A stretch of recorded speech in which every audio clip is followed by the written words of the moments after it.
आज भी एक ऐसी ही औरत, एक ऐसा ही किरदार, उसकी कहानी आपके सामने रखने जा रही है। ये वो किरदार है जिसे कट्टरपंथियों की वजह से पहले तो अपना देश छोड़ना पड़ा और फिर तुष्टीकरण की वजह से जिस भारत ने उन्हें शरण दी, पनाह दी, उस भारत के एक राज्य को भी छोड़ना पड़ा। इस महिला का नाम है तस्लीमा नसरीन, बांग्लादेश की निर्वासित लेखिका, यानी बांग्लादेश से इनको निर्वासित कर दिया गया, बाहर भेज दिया गया, भगा दिया गया। निर्वासित इसलिए किया क्योंकि इन्होंने लज्जा और द्विखंडितों जैसी किताबें लिखी जिनमें कट्टरपंथियों पर बात की गई, एक के बाद एक उन पर निशाना साधा गया। निर्वासित इसलिए क्योंकि ये धर्मांधता जो थे, धर्मांधता जो थी और जो बुराइयां थी उस पर बेबाकी से बोलती रही। और सिर्फ बांग्लादेश नहीं, तस्लीमा नसरीन बंगाल के कोलकाता से भी अघोषित तौर पर निर्वासित थी। अघोषित समझते ना, जिसमें आप घोषणा नहीं करते हैं लेकिन आप काम बिल्कुल वैसा ही करते हैं कि सामने वाले को उस पर खरा उतरना पड़े या उस पर अमल करना पड़े। साल था 2007। तस्लीमा नसरीन को बंगाल छोड़कर जाना पड़ा, लेकिन अब बंगाल की माटी ने करवट ले ली है। सोनार बांग्ला जिसका सपना टैगोर ने देखा था, जिसका वादा करके बीजेपी सत्ता में आई है, वहां बदलाव की ताजा हवा इस वक्त बहती हुई दिख रही है। गुरुदेव रविंद्रनाथ टैगोर ने एक ऐसे बंगाल की कल्पना की थी जहां चित्त भय रहित हो। जो आपका चित्त है वो भय रहित है, डरता नहीं है किसी से, और मस्तक आपका ऊंचा रहता है। और दशकों तक ऐसा हुआ भी। लेकिन उसके बाद पहले लेफ्ट और फिर टीएमसी के राज में स्वार्थी और मजबूर सियासत ने अपना सर कट्टरपंथियों के सामने झुका दिया। जिस बंगाल की पहचान साहित्य, कला, अभिव्यक्ति की आजादी थी, उसे तुष्टीकरण का अड्डा बना दिया गया। लेकिन अब वहां वही तुष्टीकरण अपनी एक्सपायरी डेट पर पहुंच गया है। इसका सबसे बड़ा और जीता जागता सबूत है 1 अगस्त को होने वाला एक कार्यक्रम जिसे दुनिया देखेगी। पूरे 20 साल बाद बंगाली भाषा की लेखिका तस्लीमा नसरीन कोलकाता लौट रही हैं। वो साहित्य के एक कार्यक्रम में अपनी कविताएं पढ़ेंगी, जहां खुद पश्चिम बंगाल के सीएम शुभेंदु अधिकारी मौजूद होंगे। तस्लीमा नसरीन साहित्य के उस स्टेज पर अभी चढ़ी भी नहीं है कि राजनीति शुरू हो गई है। तस्लीमा की वापसी को बीजेपी का सियासी एजेंडा कहा जा रहा है। आप खुद देखिए।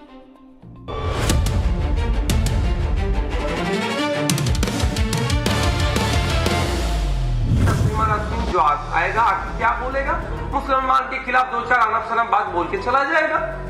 इसको ये लोग इनका डेवलपमेंट के नाम से चलाएगा, इसीलिए उनको लेके आए।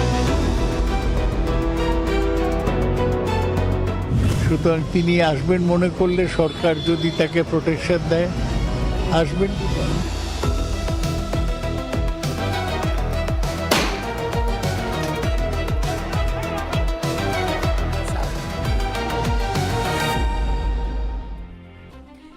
ममता बनर्जी की पार्टी क्या कह रही है आपने सुन लिया कि हिंदू मुसलमान करने के लिए तस्लीमा नसरीन को लाया जा रहा है और दम्भ भरा जा रहा है। क्या कहकर?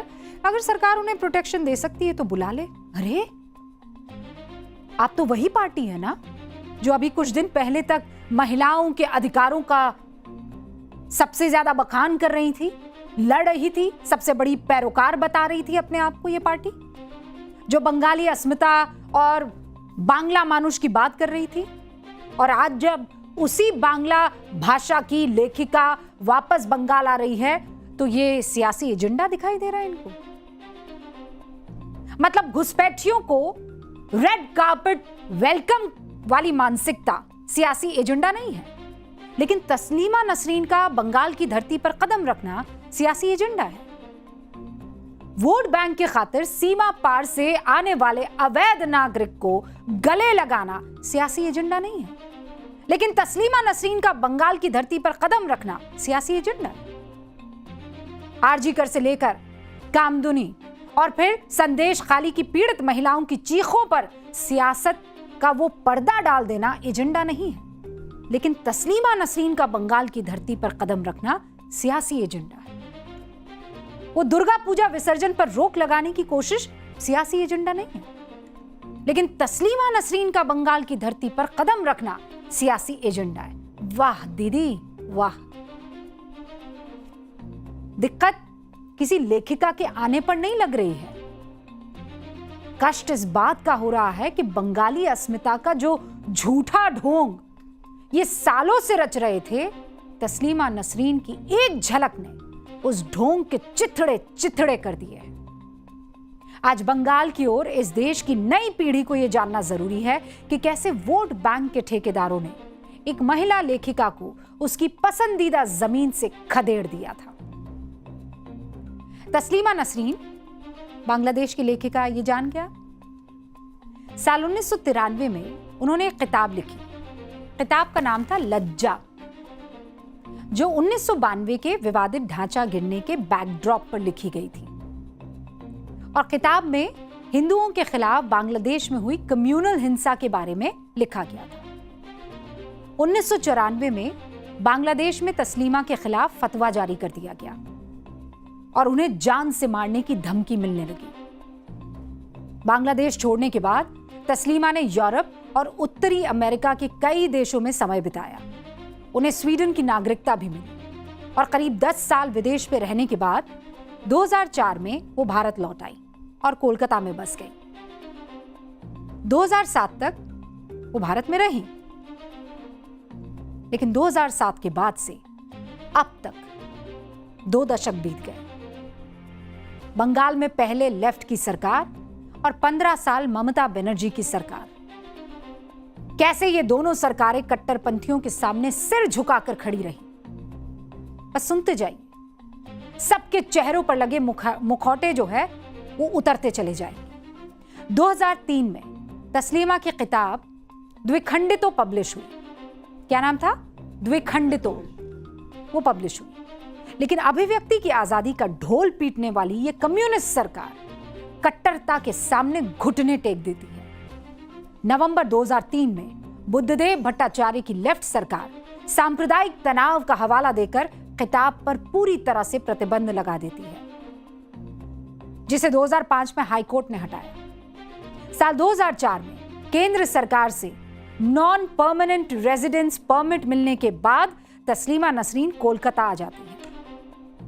जून 2006 में टीपू सुल्तान मस्जिद के इमाम सैयद नूरुर रहमान बरकती ने तस्लीमा का चेहरा काला करने वाले को इनाम देने का ऐलान किया।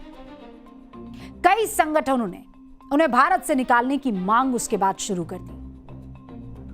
अगस्त 2007 में हैदराबाद में तस्लीमा के नोबेल शोध के तेलुगु अनुवाद का एक विमोचन हो रहा था। उस विमोचन के दौरान कथित तौर पर AIMIM से जुड़े लोगों ने उस कार्यक्रम में अटैक कर दिया, उनके साथ धक्का मुक्की की। और फिर आया 21 नवंबर 2007 का दिन, जब कोलकाता में हालात फिर बिगड़ गए। ऑल इंडिया माइनॉरिटी फोरम ने तस्लीमा नसरीन की किताबों और उनके वीजा रिन्यू करने के विरोध में पहले माहौल बनाया, फिर कोलकाता की सड़कों पर 8 घंटों तक उपद्रव मचाते रहे। सेंट्रल कोलकाता का कुछ हिस्सा किसी युद्ध के मैदान जैसा लगने लगा। यह उस समय की तस्वीर है जो आप देख रहे हैं। इस दौरान कम से कम 35 लोग घायल हुए, ज्यादातर पुलिस वाले। 1992 के बाद पहली बार शहर में सेना तैनात करनी पड़ गई। सेंट्रल कोलकाता के पार्क सर्कस और रिपन स्ट्रीट पर पुलिस ने जैसे ही जाम हटाने की कोशिश की, आसमान से पत्थरों की खौफनाक बारिश शुरू हो गई। यह कोई साधारण झड़प नहीं थी।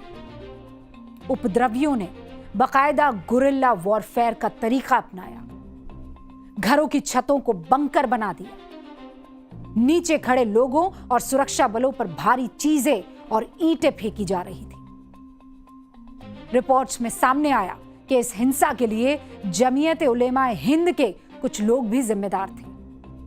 पुलिस यह भी मानती है कि इसमें बांग्लादेशी आतंकी संगठन हरकतुल जिहाद अल इस्लामी का हाथ भी हो सकता है। जमीयत उलेमाए हिंद के हेड सिद्दीकुल्लाह चौधरी यहां तक कह देते हैं कि ये सीपीआईएम के लिए चेतावनी है। ये तो बस शुरुआत है और जल्दी इसका असर भी महसूस होगा। गुंडाई सुनते जाइए।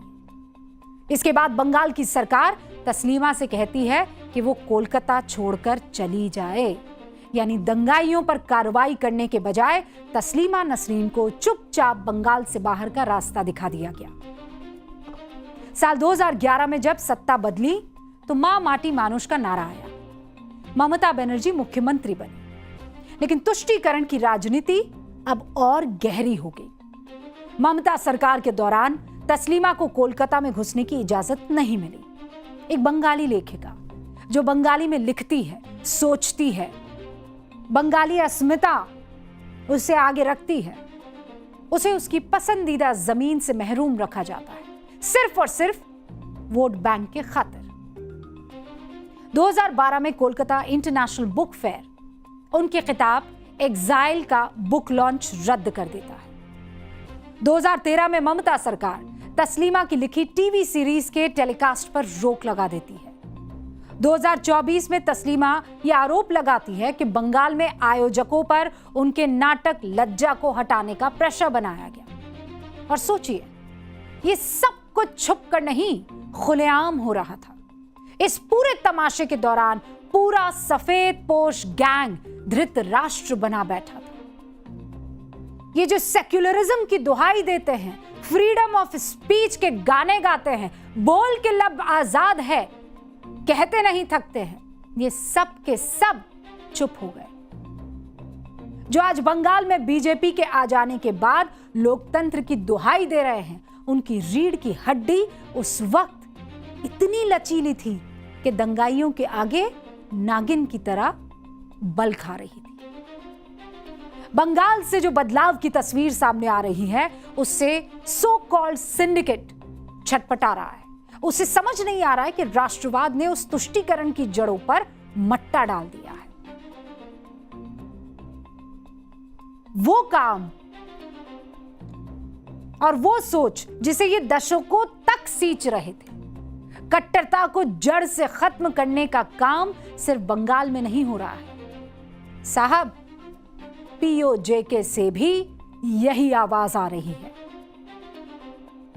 और अब बंगाल से आपको कहां ले चलूंगी? पीओजेके, ये कश्मीर हमारा है, सारा का सारा कश्मीर हमारा है। अब पाठशाला में राजनीति शास्त्र की ये क्लास। इस वक्त पाकिस्तान की हालत बहुत खराब हुई पड़ी है। शहबाज शरीफ की सरकार और असीम मुनीर की सेना एक नहीं, दो नहीं, तीन मोर्चों पर पिट रही है। पहला मोर्चा अफगानिस्तान, पाकिस्तान के रिश्ते बहुत खराब दौर में पहुंच गए, अघोषित युद्ध है। दूसरा मोर्चा बलोचिस्तान, जहां बलोचों ने अपनी जमीन को पाकिस्तान से आजाद घोषित कर दिया है। सच बोल रही हूं, ये पाकिस्तान के लिए कैसे बहुत बड़ा झटका है, आगे आपको बताएंगे। लेकिन पहले तीसरा मोर्चा, तीसरा गैस कीजिए कौन सा है? पीओके यानी पाकिस्तान ऑक्यूपाइड कश्मीर, जहां पिछले 45 दिनों से गदर मचा हुआ है। पीओके की लाखों जनता सड़कों पर उतर चुकी है। मुनीर की सेना की गोलियों के आगे घुटने टेकने को तैयार नहीं है। माना जा रहा है कि पीओके की जनता और पाकिस्तानी सरकार के बीच यह पिछले 78 साल में सबसे बड़ा टकराव है। तो क्या पीओके की जनता अपनी जमीन को पाकिस्तान के अवैध कब्जे से छुड़ा लेगी? मैं ये बात इसलिए कह रही हूं क्योंकि पीओके की जनता ने पहली बार पाकिस्तान के उस दावे को धुआं कर दिया है जिसके बारे में पाकिस्तान 78 सालों से गला फाड़कर चिल्लाता है। आप देखिए कि 1947 से ही पाकिस्तान पीओके को क्या कहकर आता है? आजाद कश्मीर। क्या कहता है? आजाद कश्मीर। लेकिन अब खुद पीओके की जनता और वहां के नेता लाउड स्पीकर पर बुलंद आवाज में दुनिया को बता रहे हैं, ना जी ना, ये ना तो आजाद कश्मीर है, ना ही विवादित इलाका है, ये पाकिस्तान के कब्जे वाला इलाका है। इस जमीन पर पाकिस्तान ने जबरदस्ती कब्जा किया हुआ है। ये बात पीओके के किसी आम आदमी ने नहीं कही है। पीओके के संगठन JAAC जॉइंट अवामी एक्शन कमेटी के कद्दावर नेता सरदार अमन खान ने कही है। भारत 78 सालों से पाकिस्तान के कश्मीर वाले हिस्से को यही कह रहा है, POK यानी पाकिस्तान ऑक्यूपाइड कश्मीर, और अब यही बात POK भी कह रहा है, यानी पाकिस्तान की जनता ये सुन रही है, ये पाकिस्तान ऑक्यूपाइड कश्मीर के लोग कह रहे हैं। आप देखिए कि पाकिस्तान ने बड़ी चालाकी से POK को पाकिस्तान का हिस्सा नहीं माना, वो इसे आजाद कश्मीर का नाम देता है ताकि दुनिया उसे ये ना कह सके कि पाकिस्तान ने इस इलाके पर कब्जा किया हुआ है। लेकिन अब पाकिस्तान की यही चालाकी उसकी सबसे बड़ी गलती साबित हो रही है, क्योंकि पाकिस्तान ने POK को संवैधानिक रूप से अपने देश का 5वां राज्य घोषित नहीं किया है। ठीक है, पाकिस्तान के संविधान के आर्टिकल 257 के मुताबिक POK पाकिस्तान का भौगोलिक हिस्सा नहीं है। इस आर्टिकल में यह कहा गया है कि जब जम्मू कश्मीर के लोग पाकिस्तान में शामिल होने का फैसला करेंगे, तब दोनों के बीच संबंधों का निर्धारण वहां की जनता की इच्छा के अनुसार कर दिया जाएगा। इसीलिए POK को पाकिस्तान के 4 मुख्य राज्य कौन कौन से हैं? एक तो पंजाब है, एक सिंध है, एक खैबर पख्तूनख्वा है और एक बलूचिस्तान। ये 4 है और ये अघोषित है POK, इससे अलग रखा गया इन 4 राज्यों से। पाकिस्तान आधिकारिक तौर पर इसे AJK यानी आजाद जम्मू और कश्मीर कहता है। कागजों पर इसे एक नॉमिनली सेल्फ गवर्निंग एंटिटी यानी नाम मात्र का स्वशासी क्षेत्र का दर्जा दे रखा है। पाकिस्तान ने यह सब दुनिया की आंखों में क्या फेंकने के लिए किया हुआ है? धूल। और बैकडोर से POK में चुनाव से लेकर